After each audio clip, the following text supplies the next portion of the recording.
नमस्कार मित्रों, तो एज केमिस्ट्री क्लासेस में आपका स्वागत है। चैनल को लाइक कीजिए, सब्सक्राइब कीजिए और बेल आइकन को दबा दीजिए ताकि नोटिफिकेशन मिलता रहे और आपकी तैयारी भरपूर होती रहे। आज हम लोग इलेक्ट्रॉनिक इफेक्ट या डिस्प्लेसमेंट जनरल ऑर्गेनिक केमिस्ट्री से मेसोमेरिक या रेजोनेंस इफेक्ट पढ़ेंगे, या इसे एम इफेक्ट भी कहते हैं। तो इस वीडियो में हम लोग इसी को पढ़ेंगे और इसके एप्लीकेशन को देखेंगे। तो चलिए प्रारंभ करते हैं। तो रेजोनेंस इफेक्ट और मेसोमेरिक इफेक्ट, जिस प्रकार रेजोनेंस इफेक्ट मेनली ऐसे कंपाउंड या मॉलिक्यूल्स में पाए जाते हैं जहाँ पे पाई पाई और पाई पी, पी में आता है प्लस चार्ज, माइनस और लोन पेयर। तो पाई पाई और पाई पी कंजुगेशन जहाँ पे होता है वहीं पर रेजोनेंस इफेक्ट और मेसोमेरिक इफेक्ट पाया जाता है। जैसे एक एग्जांपल दिया गया है यहाँ पे। अगर मैं यहाँ पे पाई, जैसे ये वाला पाई है 1 2 3 और 4, तो 1 2 में ये पाई किसका है? 1 का, और ये 3 4 में ये पाई किसका है? 3 का। तो यहाँ पे कंजुगेशन है, क्योंकि 1 के बाद 2 छोड़ के अगर तीसरे पे पाया जाता है तो उसी को कंजुगेशन बोलते हैं। जैसे 3 पे पाया जाए फिर 4 छोड़ के 5 पे पाया जाए तो कंजुगेशन। तो यहाँ पे 1 3 कंजुगेशन है और यहाँ पे पाई पाई कंजुगेशन है। तो इस कारण यहाँ पे जो ये कंजुगेशन हो रहा, बॉन्ड ब्रेकिंग हो रहा है, इस प्रकार के कंजुगेशन को ही मेसोमेरिक इफेक्ट या रेजोनेंस इफेक्ट बोलते हैं। इसमें इलेक्ट्रॉन अगर डेंसिटी की बात करें तो इसमें इंटायर मॉलिक्यूल में इलेक्ट्रॉन डेंसिटी समान होता है।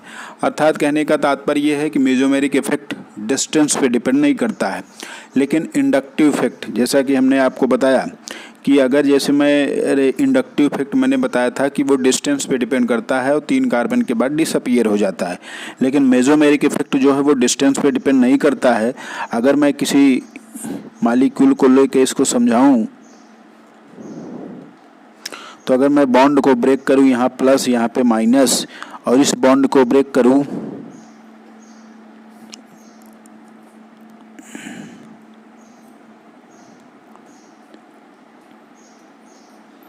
तो अगर मैं इस बॉन्ड को ब्रेक करूं तो यहाँ प्लस यहाँ माइनस, और इसको ये प्लस यहाँ पे माइनस, तो ये जो माइनस यहाँ पे है और ये माइनस, इनके इलेक्ट्रॉन डेंसिटी में कोई मतलब ये दूरी के साथ इनके इलेक्ट्रॉन डेंसिटी में कोई कमी नहीं आ रही। अर्थात जो इलेक्ट्रॉन डेंसिटी यहाँ पे है वह इलेक्ट्रॉन डेंसिटी यहाँ पे भी होगा। मतलब कंजुगेशन में या मेसोमेरिक इफेक्ट में ये डिस्टेंस पे डिपेंड नहीं करता है, क्योंकि इलेक्ट्रॉन डेंसिटी जो होती है वो हर जगह बराबर होती है। तो ये पॉइंट आपको ये ध्यान देना है कि इंडक्टिव इफेक्ट डिस्टेंस पे डिपेंड करता है, लेकिन मेसोमेरिक इफेक्ट डिस्टेंस पे डिपेंड नहीं करता है। The mesomeric effect is defined as the polarity produced in molecule by the interaction of 2 pi bond or between a pi bond and lone pair of electron present on adjacent atom. It is symbolized by MR. तो इसे mesomeric effect कहते हैं तो M से, और resonance effect कहते हैं तो R से। तो वही मैं बताया कि इसमें पाई पाई या पाई पी अगर कंजुगेशन होता है, जो ये कंजुगेशन दिख रहा है, तो उस प्रकार के मॉलिक्यूल या कंपाउंड में मेसोमेरिक या रेजोनेंस इफेक्ट मिलेगा, और जिसमें ये कंजुगेशन नहीं होता है उसमें कहीं रेजोनेंस इफेक्ट या मेसोमेरिक इफेक्ट देखने को नहीं मिलता है। अगर हम इसके टाइप्स की बात करें तो मेसोमेरिक इफेक्ट 2 प्रकार का होता है। एक होता प्लस एम और एक होता माइनस एम। प्लस एम को बोलते हैं इलेक्ट्रॉन डोनेटिंग ग्रुप।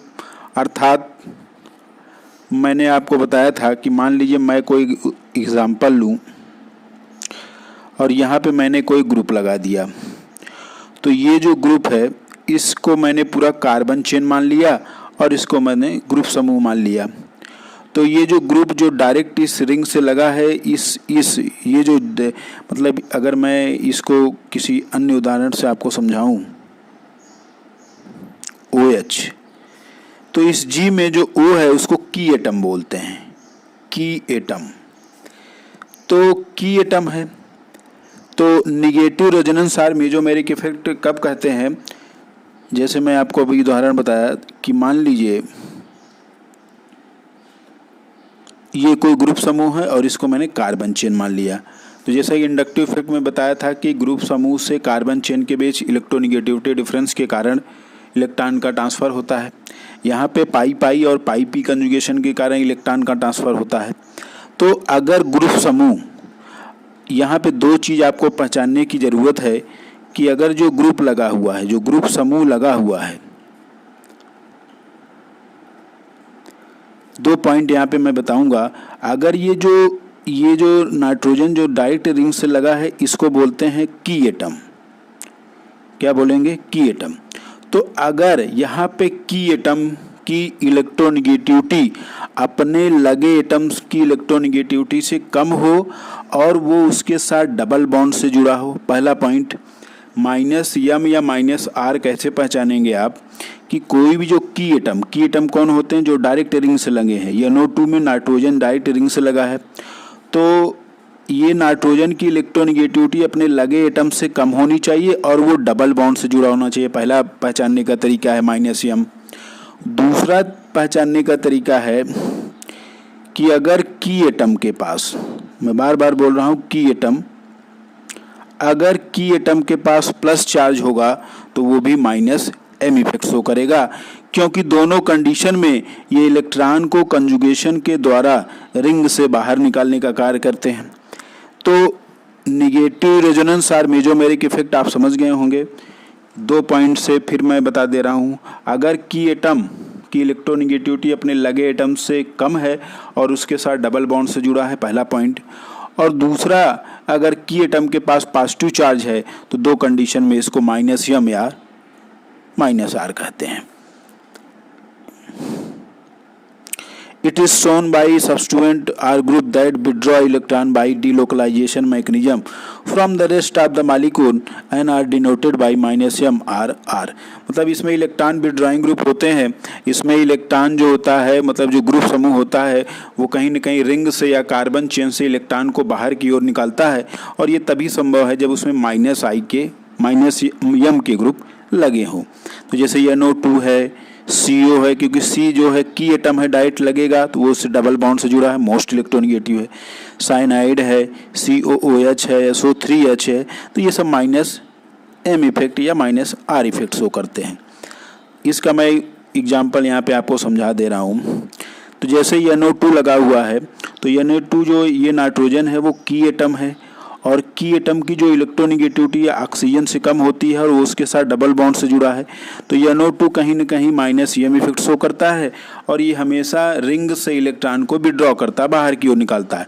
तो देखिए यहाँ पे जो बॉन्ड है वो कहीं न कहीं बाहर की ओर जा रहा है, मतलब इलेक्ट्रॉन ये रिप्रेजेंट कर रहा है कि ये इलेक्ट्रॉन कहीं न कहीं रेजोनेंस के थ्रू रिंग से बाहर जा रहा है। तो यहाँ पे एक चीज़ है कि nitrobenzene show minus M effect due to delocalization of conjugated pi electron as shown in below. Note that the electron density on benzene ring is decrease particularly on ortho and para position. क्योंकि जब NO2 group लगा हुआ है तो ये देखिए यहाँ पे जो प्लस चार्ज आया है आर्थो पे आया है और ये पैरा पे आया है, तो इलेक्ट्रॉन डेंसिटी जो डिक्रीज हुई है वो केवल आर्थो और पैरा पे डिक्रीज होता है, मेटा पे कोई इफेक्ट पड़ता है, मतलब उसके इलेक्ट्रॉन डेंसिटी नहीं घटती है। तो this is the reason for why nitro group deactivates the benzene ring towards electrophilic substitution reaction, क्योंकि इलेक्ट्रोफाइल वहीं अटैक करते हैं जहां उन्हें इलेक्ट्रॉन डेंसिटी ज़्यादा मिलती है। तो यही कारण है कि NO2 क्या काम करता है, वो रिंग से इलेक्ट्रॉन को विड्रॉ कर रहा है, इलेक्ट्रॉन को बाहर कर रहा है, तो इसीलिए ये इलेक्ट्रोफिलिक सब्स्टिट्यूशन के प्रति NO2 इसकी रिएक्टिविटी को घटा देता है। तो यहाँ पे आपने समझा कि NO2 माइनस एम ग्रुप है और ये क्या काम करता है, रिंग से इलेक्ट्रॉन को बाहर की ओर खींचता है, जिससे इस पे इलेक्ट्रॉन डेंसिटी कम हो जाती है, इसीलिए इलेक्ट्रोफिलिक सब्स्टिट्यूशन रिएक्शन आसानी से नहीं हो पाता है। दूसरा है plus M effect, positive resonance और मेसोमेरिक इफेक्ट। इसके लिए पहचानने के लिए आपके पास दो पॉइंट है। पहला पॉइंट, अगर की एटम के पास लोन पेयर है, जैसे OH में लोन पेयर, NH2 में लोन पेयर, NHR में लोन पेयर, तो पहला पॉइंट याद करने का कि उसके पास लोन पेयर हो की एटम के पास, ये जो कार्बन चेन है और ये ग्रुप समूह, तो ये अगर ग्रुप समूह में जो की एटम है अगर उसके पास लोन पेयर है तो वो प्लस एम इफेक्ट शो करेगा, और दूसरा या तो उसके ऊपर निगेटिव चार्ज हो जैसे O माइनस। तो अगर जो ग्रुप लगा है, अगर उसका जो की एटम है, अगर की एटम वही होता है जो डायरेक्ट रिंग से लगा होता है, अगर की एटम के पास लोन पेयर है या निगेटिव चार्ज है तो वो प्लस एम इफेक्ट शो करेगा और वो हमेशा इलेक्ट्रॉन रिंग को देगा। तो जैसे OH देखिए लोन पेयर है ऑक्सीजन, OR SH सल्फर के ऊपर लोन पेयर क्योंकि ऑक्सीजन के परिवार का है, तो ये सल्फर NH2N के ऊपर लोन पेयर O माइनस है ना, तो ये सब ग्रुप प्लस M कहलाते हैं। तो आप समझ गए होंगे। The group show positive mesomeric effect when they release electron to the rest of the molecule by delocalization, मतलब डीलोकलाइजेशन के थ्रू ये रिंग को इलेक्ट्रॉन डोनेट करेंगे और उससे क्या होगा, इलेक्ट्रॉन डेंसिटी बढ़ जाती है और जब इलेक्ट्रॉन डेंसिटी बढ़ जाती है तो वहाँ पे इलेक्ट्रोफिलिक सब्स्टिट्यूशन रिएक्शन भी आसानी से हो जाता है। तो उदाहरण यहाँ के लिए फिनॉल आप देख सकते हैं। फिनॉल में जो की एटम है ऑक्सीजन, उसके ऊपर लोन पेयर है तो वो प्लस M इफेक्ट या प्लस R इफेक्ट तो करेगा। तो ये लोन पेयर इलेक्ट्रॉन को दे रहा है, तो देखिए आर्थो पर माइनस चार्ज, इलेक्ट्रॉन डेंसिटी बढ़ी, फिर ये बॉन्ड टूटा तो पैरा पे इलेक्ट्रॉन डेंसिटी बढ़ी। तो OH जो प्लस M या प्लस R होते हैं वो कहीं ना कहीं आर्थो और पैरा पे इलेक्ट्रॉन डेंसिटी को बढ़ा देते हैं। तो यहाँ भी मेटा पे इलेक्ट्रॉन डेंसिटी नहीं बढ़ी, यही कारण होता है कि मेसोमेरिक इफेक्ट मेटा पोजीशन पर ऑपरेट्स नहीं होता है। वेरी इंपॉर्टेंट पॉइंट मैं आपको बता रहा हूँ कि मेसोमेरिक इफेक्ट, नोट ये आप लिख लीजिए कि मेसोमेरिक इफेक्ट कभी भी मेटा पोजीशन पर एराइज नहीं होता या वहाँ पे दिखाई नहीं देता है। तो वही मैं दिखाया कि अगर इलेक्ट्रॉन डेंसिटी बढ़ जाएगी रिंग की, क्योंकि ये जो O है वो प्लस M है जो कि इलेक्ट्रॉन डोनेटिंग ग्रुप है की एटम, तो मैं बताया कि अगर लोन पेयर हो या निगेटिव चार्ज तो प्लस M, तो इस इलेक्ट्रॉन डेंसिटी जब बढ़ जाएगा तो यहाँ पे इलेक्ट्रोफाइल आसानी से रिएक्शन करता है, इसीलिए प्लस M या प्लस R वाले इलेक्ट्रोफिलिक सब्स्टिट्यूशन या फिनॉल जो होता है वो इलेक्ट्रोफिलिक सब्स्टिट्यूशन ज़्यादा देता है। तो ये प्लस M हो गया, ये मैंने आपको एग्जाम्पल भी बताया। वैसे NH2 में भी नाइट्रोजन पे लोन पेयर है तो नाइट्रोजन अपना लोन पेयर देगा। और एक चीज़ और यहाँ पे कि चूँकि नाइट्रोजन पे लोन पेयर है तो ये बेस है और बेसिसिटी जो होती है वो universally proportional to the resonance, क्योंकि लोन पेयर वाटर को जितना आसानी से डोनेट कर देता है उतना अच्छा लोन पेयर, वो उतना अच्छा बेस माना जाता है। लेकिन एनिलीन का जो लोन पेयर है वो कहीं ना कहीं कंजुगेशन में व्यस्त हो जाता है तो आप अपना लोन पेयर आसानी से नहीं दे पाता है। तो इसीलिए ये एनिलीन जो होता है वो एल्किल एमीन जो होते हैं उनसे कम बेसिक होता है। एलिफेटिक एमीन जो होता है वो ज़्यादा बेसिक होते हैं as compare to the aromatic amine और एनिलीन से। तो इसकी भी अगर हम एप्लीकेशन देखें तो पहला है कार्बोकेटाइन का। तो carbocation directly proportional to the plus I and directly proportional to the plus M। तो दोनों का इफेक्ट देखेंगे हम, तो कुछ उदाहरण के थ्रू हम समझने का प्रयास करेंगे। जैसे मान लीजिए ये CH2 प्लस है, ये NO2 में लगा दिया आर्थो पे, ये CH2 प्लस है मैंने लगा दिया ये NO2 मेटा पे, और एक मैं लगा दिया पैरा पे। CH2 प्लस कार्बोकेटाइन है तो ये NO2 लगा दिया मैं पैरा पे। तो carbocation directly proportional to the plus I plus M, लेकिन ये NO2 क्या है, माइनस I है और माइनस M है। यहाँ पे केवल माइनस I, क्योंकि मैंने आपको बताया है कि मेटा जो और मेसोमेरिक इफेक्ट जो होता है वो मेटा पे ऑपरेट्स नहीं होता है, तो यहाँ माइनस I और माइनस M। तो चूँकि इंडक्टिव इफेक्ट डिस्टेंस पे डिपेंड करता है और माइनस I और माइनस M दोनों कार्बोकेटाइन की स्टेबिलिटी को घटाते हैं, तो यहाँ माइनस I नज़दीक है तो ये ज़्यादा घटाएगा। यहाँ मेसोमेरिक इफेक्ट जितना ये घटाएगा उतना ये भी घटाएगा, लेकिन इसका माइनस I कम घटा पाएगा। और यहाँ पे केवल एक ही माइनस I ही घटा रहा है, मेसोमेरिक इफेक्ट काम कर नहीं रहा है। वैसे भी अगर इंडक्टिव इफेक्ट और मेसोमेरिक इफेक्ट में कंपेयर करें तो मेसोमेरिक इफेक्ट इंडक्टिव इफेक्ट की अपेक्षा कई गुना ज़्यादा पावरफुल होता है। तो यहाँ पे माइनस M है नहीं, तो मेटा जो वाला जो होगा वो सबसे स्टेबल मेटा वाला। फिर पैरा वाला, क्यों, क्योंकि यहाँ माइनस I नज़दीक है, ये ज़्यादा घटाएगा। डिस्टेंस पे भी डिपेंड करता है क्योंकि M तो बराबर है। तो उसके बाद फिर पैरा का और सबसे कम आर्थो का, तो सबसे ज़्यादा स्टेबिलिटी हो जाएगी मेटा की, फिर पैरा की और सबसे कम आर्थो की। दूसरा है कार्बेनाइन। तो कार्बेनाइन की stability directly proportional to the minus I and directly proportional to the minus M। तो अगर मैं अब रिंग में CH2 माइनस लगा दूं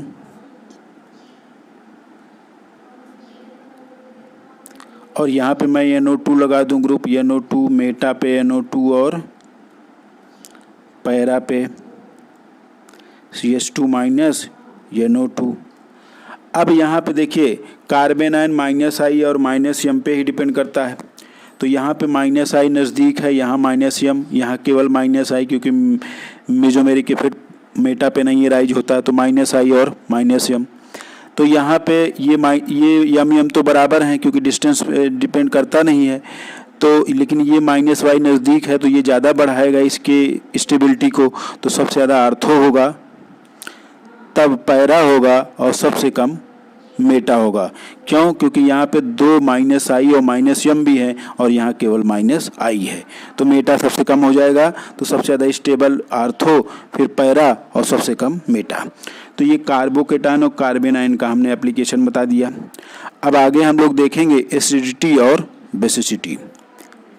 तो यहाँ पे एसिडिटी हम लोग तीन मेन का देखते हैं, जैसे एल्कोहल का देखेंगे, फिनॉल का देखेंगे और कार्बोक्सिलिक का। मतलब एल्कोहल और फिनॉल और कार्बोक्सिलिक एसिड और बेंजोइक एसिड, तो इनकी केवल एसिडिटी यहाँ पे हम देखेंगे क्योंकि यही एग्जाम में पूछे जाते हैं। तो अगर इन तीनों में हम कंपेयर करें तो एसिड वह अच्छे होते हैं जो अपना H+ आसानी से डोनेट कर देते हैं, जो अपना H+ आसानी से निकाल देते हैं या वाटर को डोनेट कर देते हैं। तो ये जो बना है ये बना फिनॉल का, जब H निकला तो फिनॉक्साइड आयन बना। और ये जो कार्बोक्सिलिक अम्ल है, अगर R बेंजीन लगा देंगे तो ये बेंजोइक एसिड हो जाएगा, तो ये बना है। अब तीनों में अगर pKa देखिए, जिसका pKa ज़्यादा होता है उसका Ka कम होता है, मतलब एसिडिटी कम होती है। तो इन तीनों के अगर तुलना करिए तो देखिए इसका pKa सबसे ज़्यादा है, इसका मतलब इसका Ka सबसे कम है, तो सबसे कम एसिडिटी किसकी हो गई? एल्कोहल की।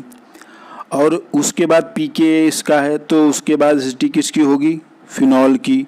और pKa सबसे कम है क्योंकि pKa बराबर होता है -log K, जिसका pKa ज़्यादा होता है उसका Ka कम होता है, और जिसका pKa कम होता है उसका K, जिसका Ka ज़्यादा होता है वही स्ट्रॉन्ग एसिड होता है। तो ये pKa कम है तो इसका मतलब Ka ज़्यादा होगा, तो ये सबसे स्ट्रॉन्ग एसिड है। तो जब भी हम कभी भी कार्बोक्सिलिक एसिड या बेंजोइक एसिड की तुलना एरोमेटिक एल्कोहल या एलिफैटिक एल्कोहल से करेंगे तो वो हमेशा स्ट्रॉन्ग एसिड होगा एज कम्पेयर टू द इन दोनों के अपेक्षा। और इन दोनों में फिनॉल की एसिडिटी हमेशा ही एलिफैटिक एल्कोहल से ज़्यादा होगी। तो मैं फिर से बता दे रहा हूँ, सबसे ज़्यादा स्टेबिलिटी बेंजोइक एसिड मतलब एरोमेटिक एसिड, फिर एलिफैटिक एसिड और फिर फिनॉल, और सबसे कम एल्कोहल का। तो अगर मैं बेंजोइक एसिड की बात करूं तो यहाँ पे एक टर्म यूज होता ortho effect. Ortho substituted benzoic acid are stronger acid than their meta and para isomer regardless of the nature of the substituent. मतलब आर्थो इफेक्ट एक रूल है, वो कहता है कि आर्थो इफेक्ट जो होता है वो मेटा और पैरा की अपेक्षा हमेशा ही ज़्यादा स्ट्रांग होता है, उस पर चाहे जैसा भी ग्रुप लगा हो। तो यहाँ पे एक उदाहरण के थ्रू हम लोग समझेंगे। जैसे यहाँ पे कार्बोक्सिलिक एसिड है तो ये पैरा पे लगा है, यहाँ कोई सब्स्टिट्यूएंट नहीं है, और ये यहाँ पे लगा है। तो मैं इसके आर्थो इफेक्ट की बात करूँ तब इस पे आता हूँ। जैसे मान लीजिए कोई भी बेंजोइक एसिड है और यहाँ पे लगा हुआ NO2, और ये बेंजोइक एसिड है, यहाँ पे लगा है NO2, और ये बेंजोइक एसिड है और यहाँ पैरा पे लगा है NO2। तो acidity directly proportional to the -I, directly proportional to the -M।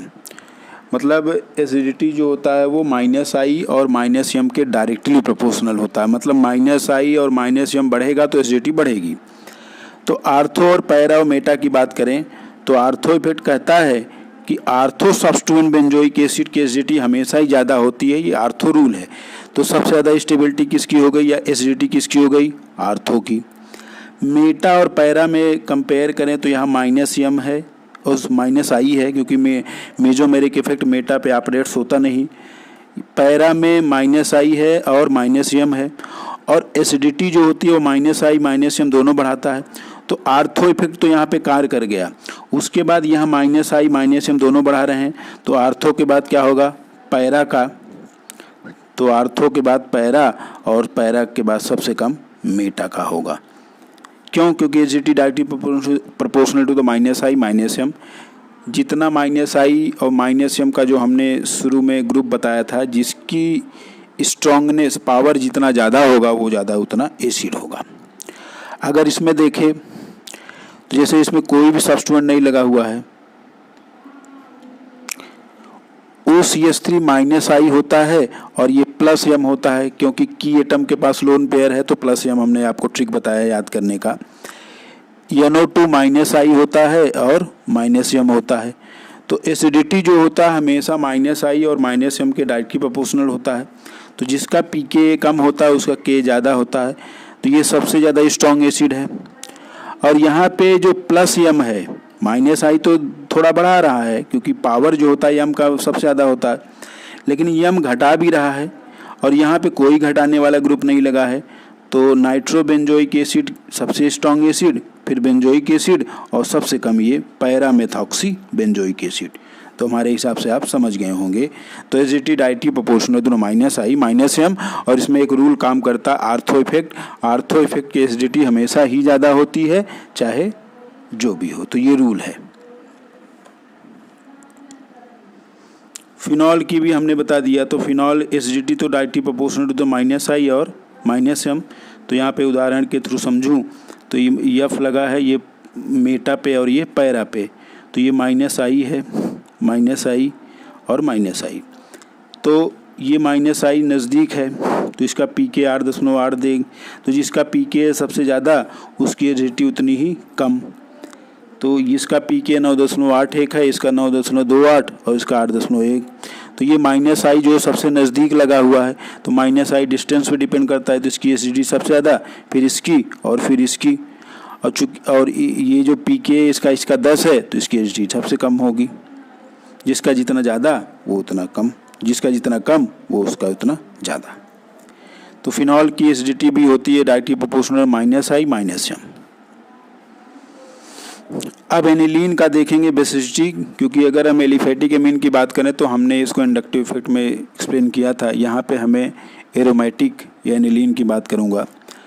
तो यहाँ पे भी एक आर्थो सब्स्टिट्यूएंट काम करता, आर्थो इफेक्ट रूल है। Ortho substituted aniline always weaker base than their meta and para isomer regardless of the nature of the substituent. मतलब ortho substituent aniline हमेशा वीकर बेस होगा मेटा और पैरा की अपेक्षा। तो 2 पॉइंट आपको याद करना है कि अगर बेंजोइक एसिड के टर्म में होगा तो वहाँ आर्थो इफेक्ट में आर्थो सब्स्टिट्यूएंट की एसिडिटी हमेशा ही ज़्यादा होगी मेटा और पैरा से। और एनिलीन के बारे में आर्थो इफेक्ट कहता है कि इसकी जो बेसिसिटी है वो हमेशा ही मेटा और पैरा से कम होगी। मतलब आर्थो की सबसे कम होगी और मेटा और पैरा में किया जाएगा। मोस्टली इसको पैरा इफेक्ट भी कहते हैं। तो यहाँ पे एक उदाहरण के थ्रू अगर मैं समझूँ, ये OCH3 -I है, +M है। यहाँ पे कोई ग्रुप नहीं लगा है, ये -I और +M लगा है और ये केवल -I लगा है। तो यहाँ पे ये जो -I है वो बेसिसिटी को घटाता है, +M बढ़ाता है, तो ये ज़्यादा बढ़ाएगा, इसका एरो देखिए ज़्यादा है। ये -I है, ये केवल घटाएगा क्योंकि मेसोमेरिक इफेक्ट मेटा पे ऑपरेट्स होता नहीं है।